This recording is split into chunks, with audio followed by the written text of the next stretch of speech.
The more you reveal your pain, the more people may want to hurt you.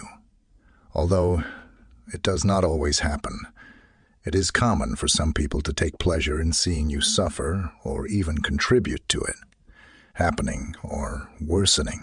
This behavior of sadism and envy, unfortunately, is present in many and can indeed hinder your personal growth in various fields of life, be it at work, in a circle of friends, or even in the family.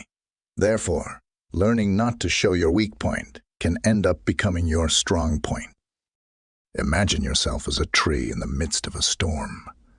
The leaves may flutter and the branches may sway, but the trunk remains solid, deeply rooted in the earth. This is the portrait of silent resilience that we are going to teach here. We will talk about how you can be even stronger if you show that you are not easily affected by external or internal issues, where each challenge teaches you to be like the tree, by acting as if nothing bothers you. You are not denying the storm, but choosing not to let the rain soak you and the wind knock you down. You will be learning to be the master of your own fate, firm, strong, and serene in a sea of chaos. In this video, we will talk about 18 Stoic Principles of Epictetus, a great and renowned philosopher you have probably already heard of. In addition, I invite you to self-knowledge, where strength does not come from the noise of thunder, but from the silence of the light that illuminates the path. Therefore, in the next few minutes, focus on the content and not on daily distractions. Principle 1. Listen. Listen twice as much as you speak. Have you ever thought about why nature gave us 2 ears, but only 1 mouth? According to Epictetus, there is no error or coincidence in this, but rather a clear purpose behind this reality. Not to fall in love with our voice, as much as we are called to fall in love with the voice of others. It is by learning from others that we advance in life, not by repeating our own speech over and over again. So from today, start paying more attention to what people around you say, and less to what you have been upholding until now. Principle 2. Always expect the worst. One of the biggest causes of anxiety and its devastating consequences is believing that unfavorable circumstances are waiting for us in the future. We fear that our children will abandon their studies, that we will be fired from work, that our spouse will confess to us that they have been having an affair with someone else and ask us for a divorce, or that something else bad will happen to us, such as going bankrupt. The problem is that one day we fear one of these problems, and the next day, another and another. The path of life, in addition to reserving good and happy parts for us, also reserves a handful of problems that are inevitable.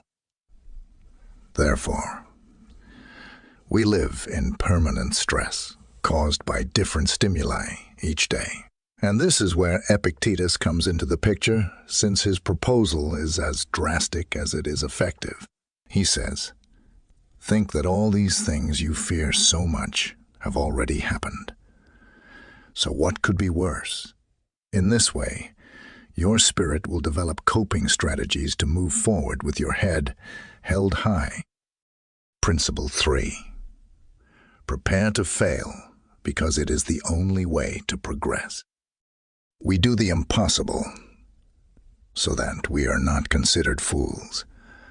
But Epictetus has another view on this. According to his philosophy, one of the best things that can happen to you is to be considered such as this is the way for you to really improve professionally and personally as well.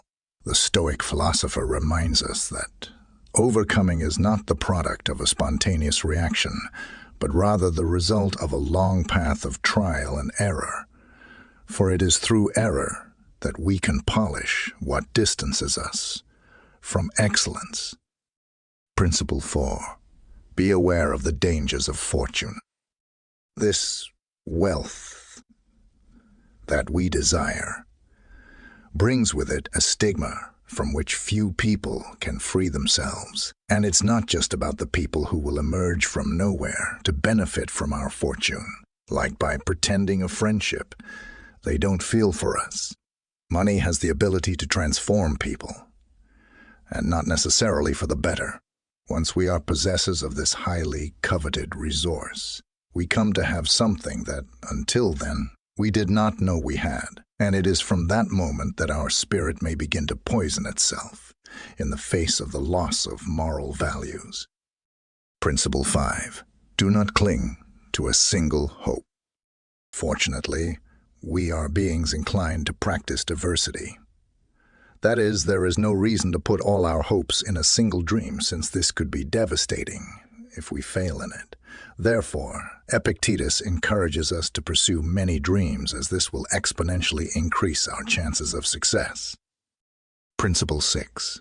Always remember that death is waiting at the end of the road.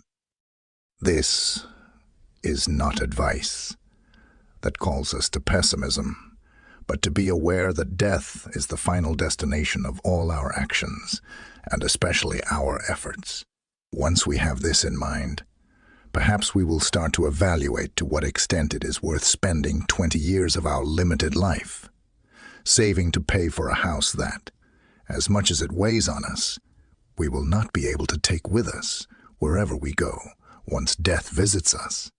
Just as we carry in our bag those objects that we consider indispensable for our daily life, such as the phone, credit cards, and our toothbrush, it would greatly benefit us to carry a small notebook with these Stoic principles, because thanks to them, we will no longer see setbacks as misfortunes, nor life as eternal time we have at our disposal, but we will acquire a more realistic view of our existence and certainly make better use of our time of life. Principle 7. True wealth lies in a contented spirit. Due to Stoicism, Epictetus had his particular conception of happiness, and we can know it through one of his famous phrases: "A wise man is one who does not fret over the things he does not have, but rejoices in those he does have." This reflection is more than a thought.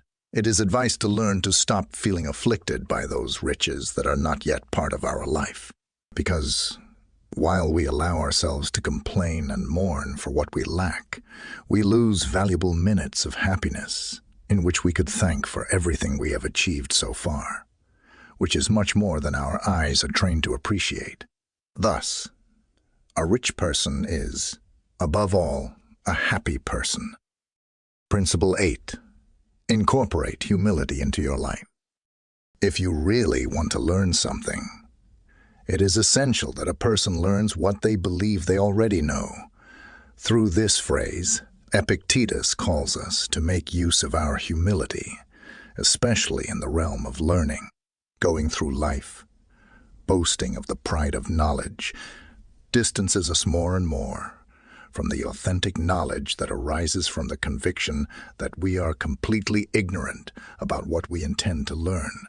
In this way, we will look at everything through the eyes of a child, which harbor as much capacity for wonder as they do a desire to learn. Principle 9. Guilt is synonymous with plague. Narrow-minded people blame others. Ordinary people blame themselves. But the wise see all guilt as foolishness. Thanks to this phrase from Epictetus, therapists nowadays have begun to approach guilt as a feeling to be eradicated from our lives. The only way to win the competition against guilt is to refuse to play with it. The problem is that it results in an easy path, since by blaming others or ourselves, we completely absolve ourselves of the responsibility to correct the mistake. Therefore, resorting to it is a temptation that is hard to escape. Only those people driven by a firm determination to overcome are capable of avoiding guilt and still manage to take responsibility for their actions. Principle 10. Make alliances with winning people. It's curious how when someone sneezes next to us, we immediately move away. invaded by the fear that they will infect us. However, we are not so cautious to avoid one of the most lethal contagions we are exposed to daily. Epictetus left us a wise piece of advice about this. Surround ourselves with people who make us want to give our best, because people's behavior greatly influences our state of mind. There are people who drain our energy and ruin our day, while others leave us full of joy and vigor. Therefore, one of the smartest decisions we can make is to ally ourselves with those who bring good vibes into our lives, while we say goodbye to those who have the ability to make us regret being born. Principle 11. Never forget that your reactions forge your destiny. We should not take our reactions lightly, as they are definitely what mark our success or our failure. And Epictetus was very categorical about this. He taught us that we do not have the possibility to choose what happens, but how to manage it. Misfortune can fall upon any of us, but it is what we do from its arrival that will mark the difference from that moment on. For some people, a divorce means entering the world of depression and victimization. In contrast, for Epictetus, it is a golden opportunity to start on the path of self-knowledge. Remember that your life is not what happens to you, but what you do with it. Principle 12. Always fulfill your duty. Each one of us has a role in society and in the world, and the sun does not need praise or enchantments to rise each morning, but it does every day, and that's final. Thus, just as every part of nature does its job, we must fulfill our obligations. If we are waiting for praise or enchantments to do our part, we will be distancing ourselves more and more from our role in the universe. Thus, in fulfilling our obligations, it is a way of returning to the rhythm of nature. Principle 13. Learn to appreciate others. While there are as many opportunities for encounters as there are people, it's a valuable moment to apply one of Epictetus's most renowned teachings. Let's ask ourselves, what has this person brought to my life? What is the role that fate has given them in my journey? Even the person who takes care of the elevator or the cleaner at the supermarket have some lesson to give us. For this reason, Epictetus calls us to stop looking down on people as insignificant elements and begin to look at them as unique manifestations of the universe. Which brings us something, if only we have the sensitivity to notice. Principle 14. Be the example. Sometimes the best way to influence others is to embody the values we want to see reflected in them. If you want to see more honesty in the world, be honest. If you want to see more kindness, be kind. Epictetus emphasized the importance of living by example and showing others the way through our actions. Principle 15.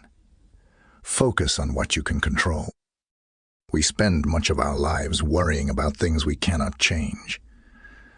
Epictetus teaches us to focus only on what is within our power. By doing this, we can free ourselves from unnecessary stress and frustration. Recognize what you can control and let go of what you cannot. Principle 16. Practice moderation. Everything in life is best when practiced in moderation. Excesses, whether in work, pleasure, or even virtue, can lead to imbalance and harm. Epictetus reminds us to seek a balanced approach to all aspects of life, avoiding extremes and finding harmony. Principle 17. Accept change.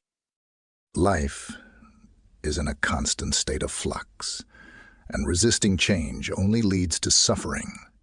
Epictetus encourages us to embrace change as a natural part of life. By accepting and adapting to change, we can find peace and continue to grow. Principle 18. Cultivate inner peace. Finally, the ultimate goal of Stoic practice is to achieve inner peace. This state of tranquility comes from understanding and applying these principles, allowing us to remain calm and composed regardless of external circumstances. Inner peace is the true measure of success and fulfillment in life. Principle 19. Embrace adversity. Epictetus taught that adversity is an opportunity for growth. Challenges and difficulties are not to be feared, but embraced as they shape our character and resilience. By facing adversity head-on, we develop strength and wisdom, turning obstacles into stepping stones. Principle 20. Pursue wisdom. The pursuit of wisdom is a lifelong journey. Epictetus emphasized the importance of continuous learning and self-improvement. Wisdom is not a destination, but a path, and by dedicating ourselves to this pursuit, we become better individuals and contribute positively to the world around us. In conclusion, the Stoic Principles of Epictetus provide a timeless guide for living a fulfilling and resilient life. By listening more, expecting the worst, preparing to fail, being aware of the dangers of fortune, and not clinging to a single hope, we build a strong foundation for facing life's challenges. Remembering that death awaits, finding true wealth in contentment, incorporating humility, rejecting guilt, and making alliances with positive people help us navigate our journey with grace. Our reactions, fulfilling our duties, appreciating others, leading by example, focusing on what we can control, practicing moderation, accepting change, and cultivating inner peace are essential for maintaining balance and inner harmony. Embracing adversity and pursuing wisdom further enrich our lives, helping us grow and evolve. By internalizing and practicing these principles, we can achieve a state of inner peace and resilience, allowing us to remain steadfast and serene amidst life's storms. Epictetus's teachings are not just philosophical musings, but practical guidelines for a life well lived. Let us strive to embody these principles daily, becoming the masters of our own fate and living with strength, serenity, and wisdom.